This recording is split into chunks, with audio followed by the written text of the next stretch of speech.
품격 시작하겠습니다. 아니 근데 그게 뭐지? 신과 함께 달려요? 네. 로고송에? 나도 처음 들어봤네. 뭐 좀 잘못 들린 것 같죠. 그래? 당신과 함께 달려요군요. 근데 당신 당자가 안 들렸는데. 그러니까 말이에요. 오. 자, 보수의 품격 정정브라더스 정두원 의원님 자리하셨습니다. 안녕하세요. 잘 봐. 자, 그리고 정태근 의원님 자리하셨습니다. 예, 안녕하세요. 정태근입니다. 예, 좀 저렇게 좀 하세요. 네, 알겠습니다. 자, 국정원 민간 댓글 부대. 정태근 의원님께서 이번 사건이 그동안 국정원 사건 중에서 좀 심하게 느껴진다? 이렇게 예. 어디 SNS에다 올리셨나요? 그런 건 아니고요. 예. 그러니까 이번 물론 이제 그 나온 문건에 대해서 나중에 검찰에서 엄밀하게 이제 수사를 해서 어떤 것까지가 사실인지를 확인해야 되겠지만 거의 이번에는 다종 세트 비슷하게 나와가지고요. 예를 들면 이제 댓글 사건과 같은 여론 조작 문제가 하나 있고, 그다음에 이제 정치인 사찰했다는 거 아닙니다. 두 번째로요. 예. 그다음에 이제 뭐 대선은 말할 것도 없고 지방선거나 국회의원 선거 때 무슨 좋은 후보를 거르기 위해서 선거 개입하는 거 나왔죠. 예. 그다음에 이제 언론 통제 얘기 나왔잖아요. 예. 말 안 듣는 언론은 두드러 패는 게 정보기관의 역할이다. 그렇게 얘기했죠. 또 이제 보수자한테 또 지원하는 문제가 나왔죠. 그다음에 이제 특수활동비 가지고 이제 여론조사를 했던 것도 나왔죠. 예. 그래서 이제 사실 과거에 이 정도가 되면은 거의 이제 그 김영삼 문민정부 이전 시대의 행태라고 봐야 되거든요. 그러니까 박정희 정부나 그 전두환 노태우 정부 때는 뭐 국정원이 사실을 정치를 했지요. 공작도 했고. 그럼요. 근데 이제 이게 이제 문민정부 들어와 가지고 굉장히 조심스러워졌단 말이에요. 그래서 처음에 예를 들면 YS도 김영삼 정부 시절에도 처음에 이제 도청팀을 없앴다가 나중에 이제 미림팀을 다시 이제 만드는 문제가 벌어졌고 또 그래서 그게 크게 문제가 됐었죠. 그렇죠. 문제가 됐었죠. 그러고 당연히 이제 김대중 정부 때도 굉장히 조심을 하다가 나중에 이제 이종찬 그 국정원장 보좌관이 선거 개입한 문건 나오고 뭐 도청 문건 나오고 그래서 이제 국정원의 정치 개입을 구조적으로 차단하자라고 하는 방향으로 가고 있는 와중에 MB 정부 때 거의 아마 그러면 우리는 노태우 정부 시절로 다시 돌아가자. 이런 정도로 진행된 것이 굉장히 큰 문제라고 보는 거죠. 예. 근데 두 분 그 원세훈 원장 잘 아시잖아요. 예, 저는 그러니까 이제 그 인사가 문제라는 거죠. 그 원세훈 씨는 그냥 국정원하고는 전혀 상관이 없는 서울시에만 있었던 사람인데. 같이 근무하셨었죠. 예. 그리고 뭐 그런 감각도 없고 이제 저 요새 말로 그냥 무대뽀인 사람입니다. 이제 별명은 잘 알다시피 원따로고. 근데 그러니까 그렇게 다른 분들하고 못 어울렸어요? 뭐 어울리지도 않고 혼자서 그냥 좀 독단적으로 뭐 이렇게 그런 걸 잘 한다는 뜻이겠죠, 원따로가. 근데 이제 MB가 그분을 국정원장으로 임명할 때는 너는 이제 내 말대로 할 거지. 이제 그런 확신을 가지고 임명한 거죠. 그러니까 국정원을 확실하게 장악하겠다. 뭐 그런 뜻으로 임명한 거 아니겠어요?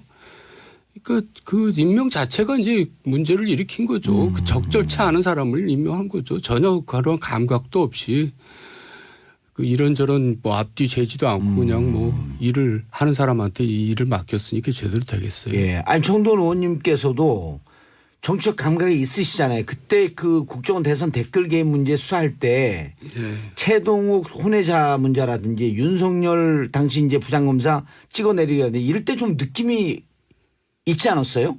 그러니까 그때는 이제 또 박근혜 정부였고요. 예. 박근혜 정부가 이제 자기 정통성에 훼손이 갈까봐 이제 저렇게 나선 모양이다 정도로 생각했지.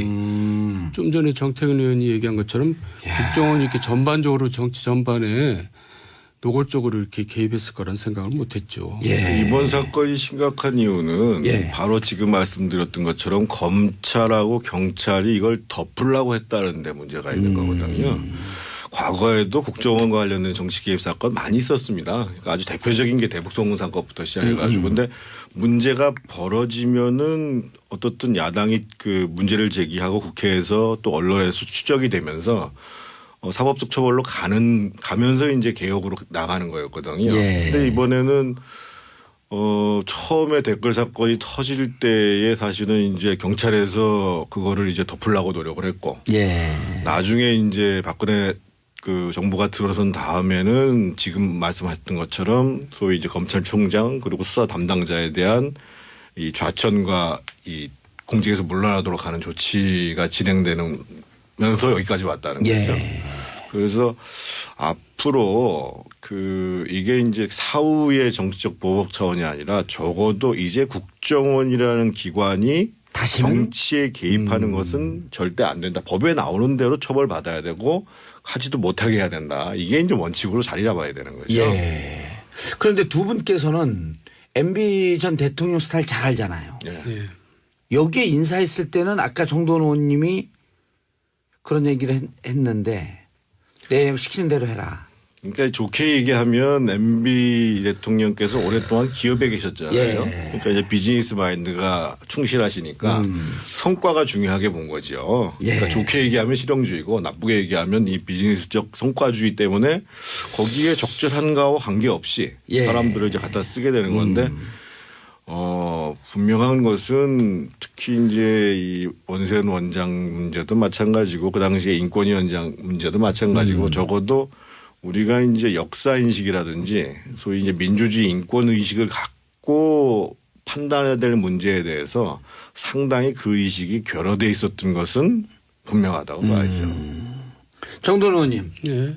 이게 반민주적이고 불법적이고 비상식적인 일들 아니에요? 네. 블랙리스트에도 개입됐고 민간인 불법 사찰, 댓글 부대 여론 조작. 블랙리스트는 이제 박근혜 정부 때 일이고. 예, 박근혜 정부 때 일이고. 네.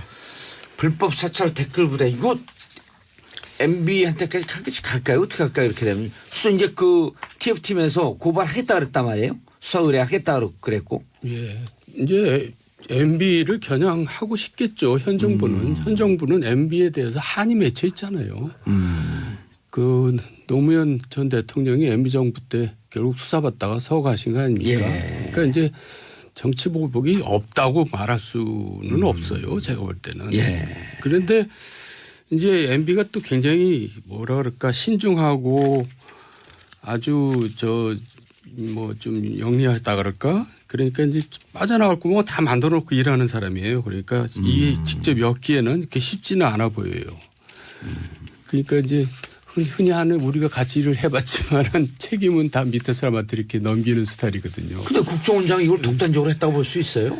저는 결국은 이제 원세훈 전 원장이 어떻게 진술하느냐에 따라 달린 문제라고 보여지거든요. 그러니까 통상은 이런 일이 벌어지면 뭐 예를 들면 자기들이 결과적인 일한 거에 대한 보고서는 올리지만 뭐 이런 걸 협의하지 않는다라고 하면서 소위 이제 주군에 대한 의리를 지키려고 노력하는 게 통상의 관계라고 봐야죠. 예. 근데 이제 원세훈 전 원장이 어떻게 진술할 것인지에 대해서는 저희도 예측 불가다라고. 스타일을 잘 아시잖아요, 원세훈. 그러니까 지금 상황이 지금 스타일로만 판단하기가 어려운 상황이니까요. 근데 묘한 얘기가 두 개가 엇갈리는 얘기를 했어요. 한 번은 재판받을 땐 내가 독단적으로 한 일이다. 그러니까요. 근데 이제 최근에 와갖고는 이제 이 문건이 나오니까 국정원장이라고 하는 게 그렇게 혼자서 하는 일은 아니다. 그러니까 이번 재판에서는 결국은 이제 결심이 이미 된 상태고 예. 8월 30일 날 선고를 하게 그렇죠. 되잖아요. 예. 그래서 이 사건 자체를 추가로 기소하거나 할 수는 없어요. 왜냐하면 그 피의자의 반론권 문제가 부장이 안 되는 문제니까 예. 결국은 이제 이번 판결에 영향을 미치는 걸로 끝날 것이고 다만 별도의 이제 추가 기소라든지 기소. 뭐 이럴 때 이제 어떻게 할 것인가의 문제인데 저는 명료하게 뭐 대통령이나 청와대가 개입했다라는 증거가 나오지 않는 이상은 전직 대통령을 바로 조사하려고 하는 것 이거는 쉽지 않다. 쉽지도 않고 바람직하지 않다라는 거죠. 그러니까 예전에 과거에 우리 전직 대통령이 조사를 받은 사례가 많이 있지 않습니까? 그렇죠. 예를 들면 뭐 전두환 노태우 정부는 당연히 구속이 됐던 예. 경우고 그리고 이제 노무현 대통령 그 수사하다가 문제가 됐던 건데 그래서 적어도 그러니까 이번에 예를 들면 박근혜 대통령은 명료하게 문제가 됐으니까. 그렇죠. 그래서 전직 대통령이 책임져야 될 명료한 자료 증거가 나왔을 때는 불가피한 문제지만 그렇지 않을 때는 상당히 대통령에 대한 조사는 신중할 필요가 있다. 그리고 원세훈 전 국정원장도 바로 그렇게 직접적으로 증언하기는 쉽지 않을 것이다. 저는 뭐 그렇게 봅니다. 알겠습니다. 자, 샵 1035 단문 50원 장문 100원 보수의 품격 정도원 의원 정태원 의원과 함께하고 계십니다. 한미라님 국정원이 왜 이런 일까지 벌이는 건지 도저히 이해할 수 없습니다. 3304님 정도님을 위해 고심한 삼행시를 올립니다. 정말로 두 말하면 잔소리 언제나 바른말 정말로 따봉. 야, 따봉이다 정말. 삼행시 정말 심했다. 아, 팬클럽에서 보는 거 아니에요 이거? 알바인데요. 정도원 댓글 부대요? 네. 자, 2140님, 정태근 의원님, 곰돌이처럼 푸근해요. 정치쇼의 마성의 꿀성대. 그런데 정도원 의원님, 네. 조사는 불가피하겠죠? 그러겠죠. 이제 새롭게 이제 중앙지검에서 예. 윤석열 지검장이 직접 수사를 지휘한다는 그런 기사가 나오고 있지 않아요? 예. 그러니까 이제 굉장히 이를 판을 크게 벌릴 것 같은데요. 그러니까 조사가 불가피한 이유가요. 저는 이번 과정을 통해서 이제 국정원의 잘못된 관행이 되풀이 되는 것들이 정말로 끝나야 된다고 생각하거든요. 역대 대통령이 계속 처음에는 안 하겠다고 그러면서 자꾸만 유혹을 느끼는 거예요. 예. 그렇게 민주화 인권에 충실했던 김대중 대통령조차도 나중에 이제 이 도청 문제에 얽매였단 말이에요. 그래서 이번에 완전히 끌어버리는 계기가 되기 위해서라도 철저하게 조사가 돼야 되고 예. 또 한 가지는 지금 이 정도 국정원이면 사실은 일을 제대로 하는 게 아니라 아주 촌발 날리는 거거든요. 다 드러나는 거거든 말이에요. 그렇죠. 그럼 외국에서 우리 국정원 한국의 최고 정보기관을 판단할 때 도대체 쟤들은 어떤 수준이냐. 쟤들하고 우리가 협의를 해야 되냐.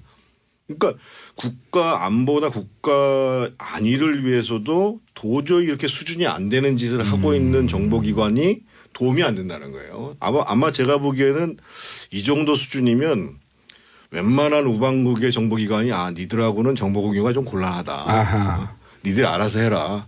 거의 이 수준이라고 봐야 되는 거예요. 그러니까 그렇게 보니까 심각하네. 적폐를 청산하는가 동시에 국정원이 제대로 된 역량과 역할을 할 수 있게 위해서도 이번에 분명히 정리를 해야죠. 국정원이라고 하면은 보통 다른 나라 그 정보기관하고 정보 공유를 하잖아요. 그럼요. 근데 이런 사건을 보면은 신뢰가 완전히 떨어졌다?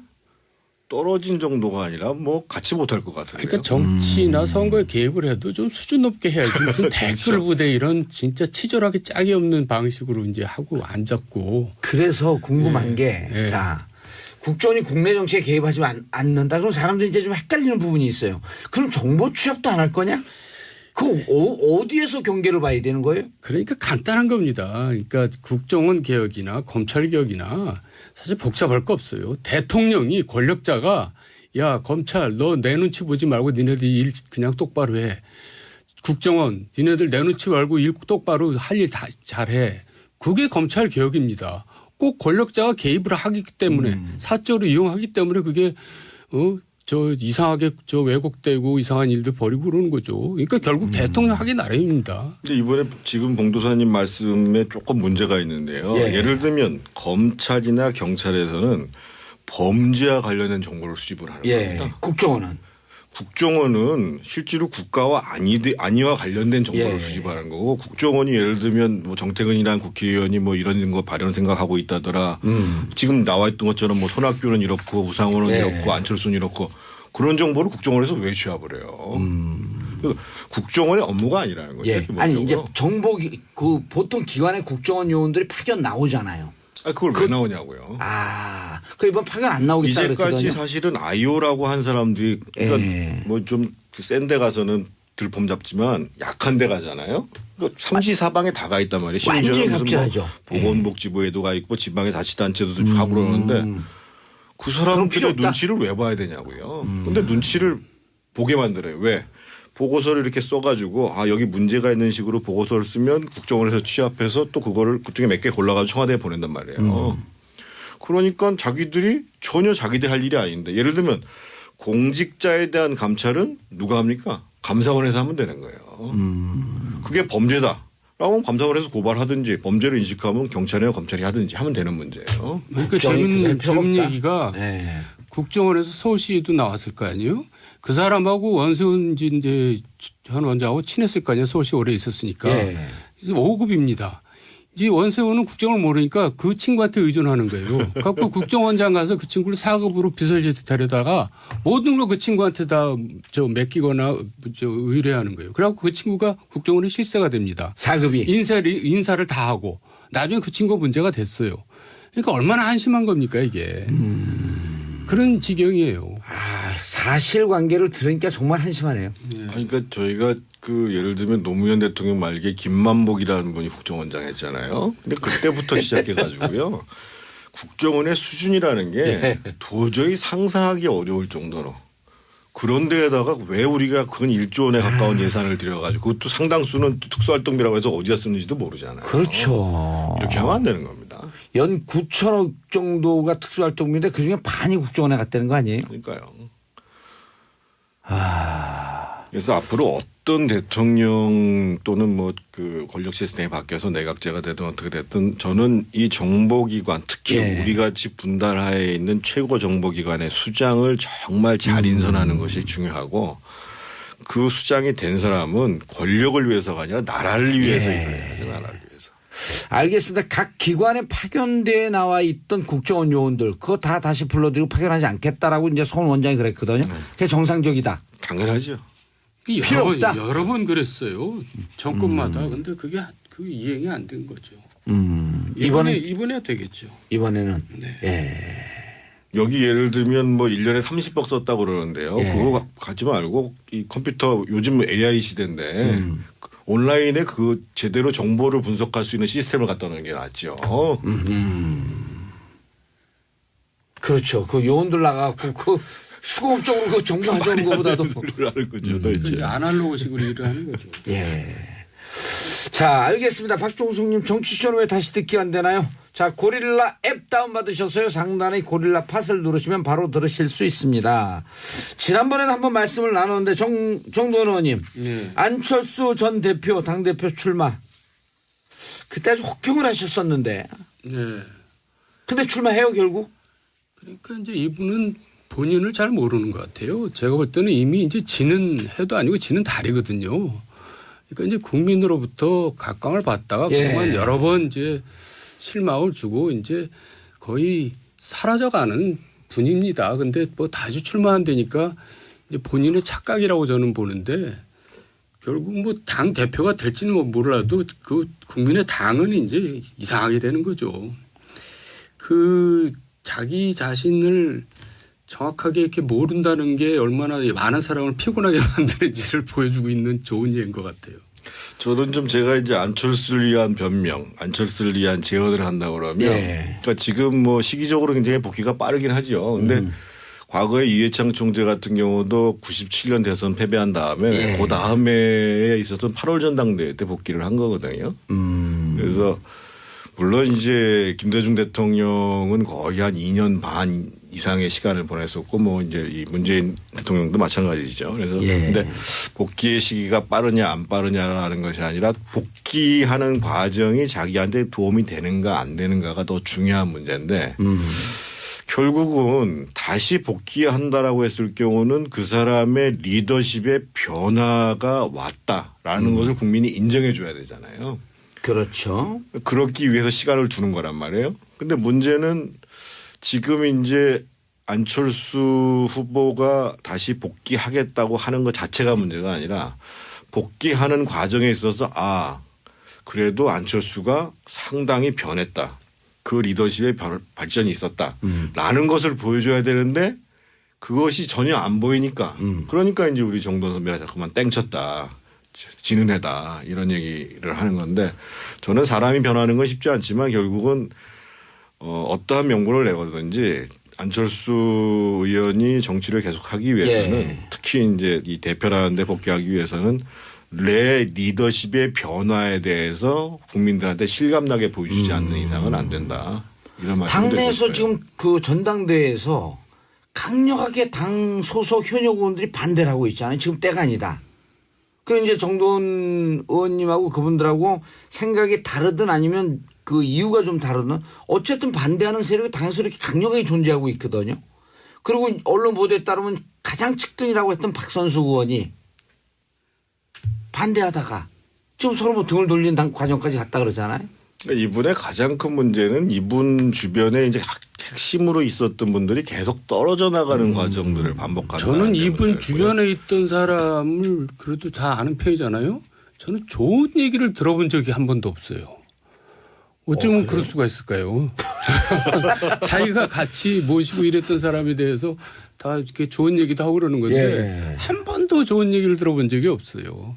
그러면서 지금 불과 보름 전에 뭐 자기가 이제 뭐 반성을 한다고 그러놓고는 출마를 한다는 게 너무나 좀 앞뒤가 안 맞는 거거든요. 그러니까 한 뭐 반년이나 1년 지난 다음에 야 요새 안철수 뭐 하나? 안철수가 많이 변했나? 뭐 그럴 때 나타나는 거 상식이지. 그새를 못 참고. 그러니까 내가 볼 때는 마지막 안간 힘을 써보는 건데 제가 볼 때는 뭐 종쳤습니다. 품격 시작하겠습니다. 아니 근데 그게 뭐지? 신과 함께 달려요? 네. 로고송에? 나도 처음 들어봤네. 뭐 좀 잘못 들린 것 같죠. 그래? 당신과 함께. 당신과 함께 달라요군요. 근데 당신 당자가 안 들렸는데. 그러니까 말이에요. 오. 자, 보수의 품격 정정브라더스 정돈 의원님 자리하셨습니다. 안녕하세요. 참 짧아.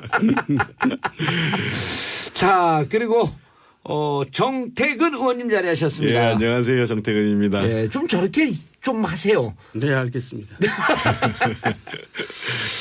자, 국정원 민간인 댓글 부대. 정태근 의원님께서 이번 사건이 그동안 국정원 사건 중에서 좀 심하게 느껴진다? 이렇게 예. 어디 SNS에다 올리셨나요? 그런 건 아니고요. 예. 그러니까 이번 물론 이제 그 나온 문건에 대해서 나중에 검찰에서 엄밀하게 이제 수사를 해서 어떤 것까지가 사실인지를 확인해야 되겠지만 거의 이번에는 다종 세트 비슷하게 나와가지고요. 예를 들면 이제 댓글 사건과 같은 여론 주장 문제가 하나 있고, 예. 그다음에 이제 정치인 사찰했다는 거 아닙니다. 두 그렇죠. 번째로요. 예. 그다음에 이제 뭐 대선은 말할 것도 없고 지방선거나 국회의원 선거 때 무슨 좋은 후보를 거르기 위해서 선거 개입하는 거 나왔죠. 예.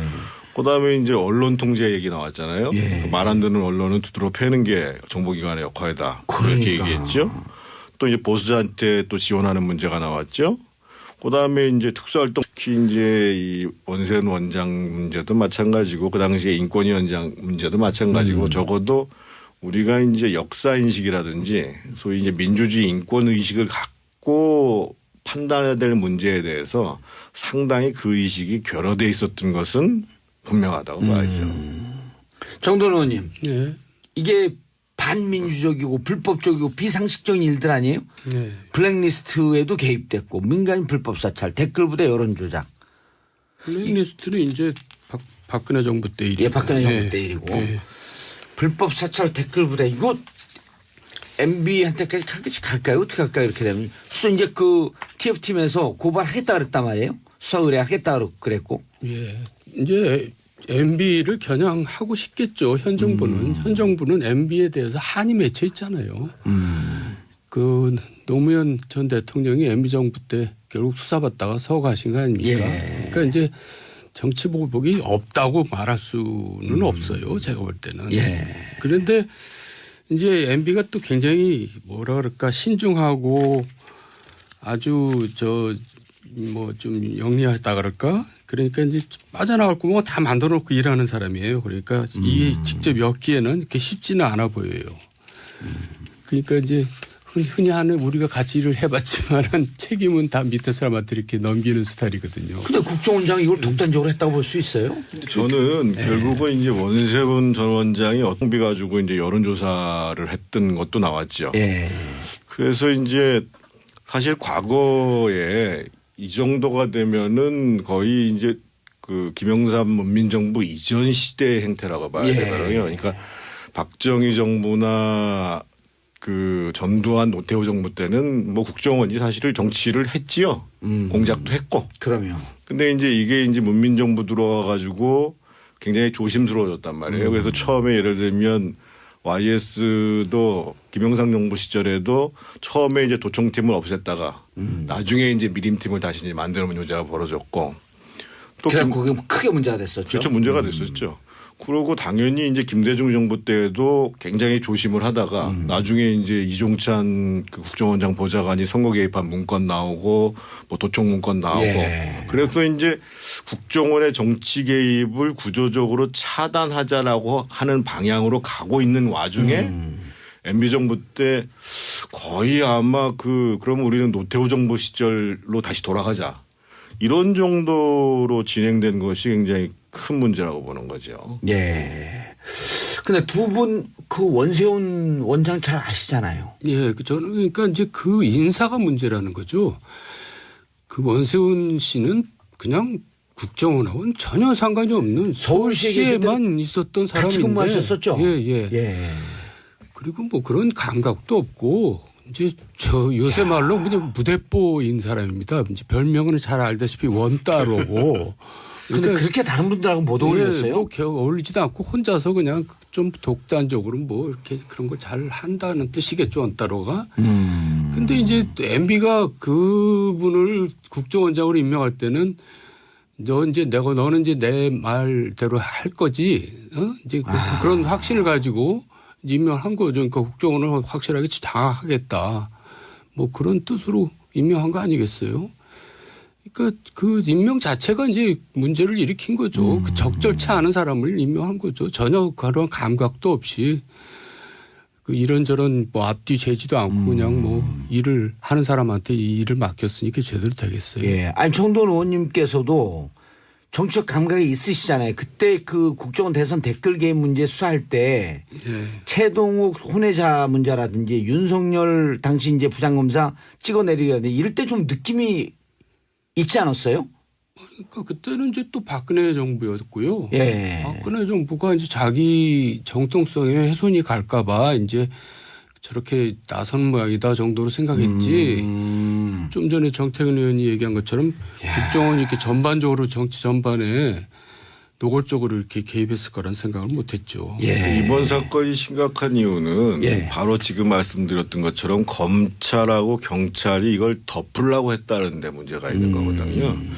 과거에도 국정원과 관련된 정치 개입 사건 많이 있었습니다. 그러니까 아주 대표적인 게 대북송금 사건부터 시작해가지고 근데 문제가 벌어지면은 어떻든 야당이 그 문제를 제기하고 국회에서 또 언론에서 추적이 되면서 사법적 처벌로 가면서 이제 개혁으로 나가는 거였거든요. 근데 이번에는 처음에 댓글 사건이 터질 때에 사실은 이제 경찰에서 그거를 이제 덮으려고 노력을 했고 나중에 이제 박근혜 그 정부가 들어선 다음에는 지금 말씀하셨던 것처럼 소위 이제 검찰총장 그리고 수사 담당자에 대한 이 좌천과 이 공직에서 물러나도록 하는 조치가 진행되면서 여기까지 왔다는 거죠.